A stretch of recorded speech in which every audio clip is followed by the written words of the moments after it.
С вступлением в силу нового трудового кодекса работодателям будет легче уволить сотрудника. Сообщить теперь о расторжении договора можно всего за месяц, даже без всякой вины работника. Общество моментально отреагировало на новинку.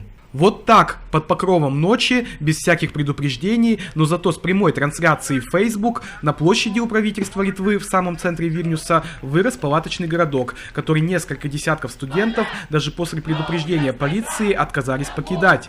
Причина протеста – принятие нового трудового кодекса, который кардинально изменяет положение примерно 2 миллионов работающих жителей Литвы. Я ночевала здесь для того, чтобы вместе со своими коллегами выразить протест в отношении нового трудового кодекса. Он был принят в срочном порядке, с обществом никто не посоветовался и проигнорировал мнение профсоюзов.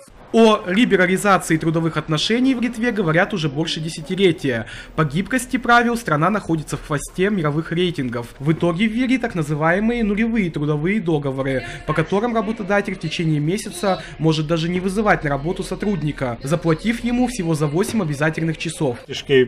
Получается, мы узаконили новую форму, в которой вместо срочного договора перейдут к неопределенным договорам, не дающим никаких социальных гарантий. Ты ждешь, формально ты работаешь, на бирже труда не стоишь, пособия не получаешь.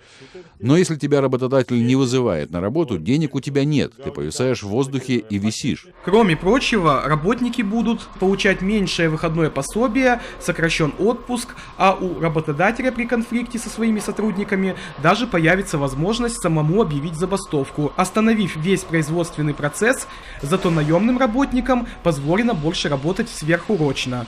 Правящая коалиция под руководством литовских социал-демократов с критикой не согласна и обещает продавить трудовой кодекс, даже если на него наложит вето президент Дарья Грибаускайте.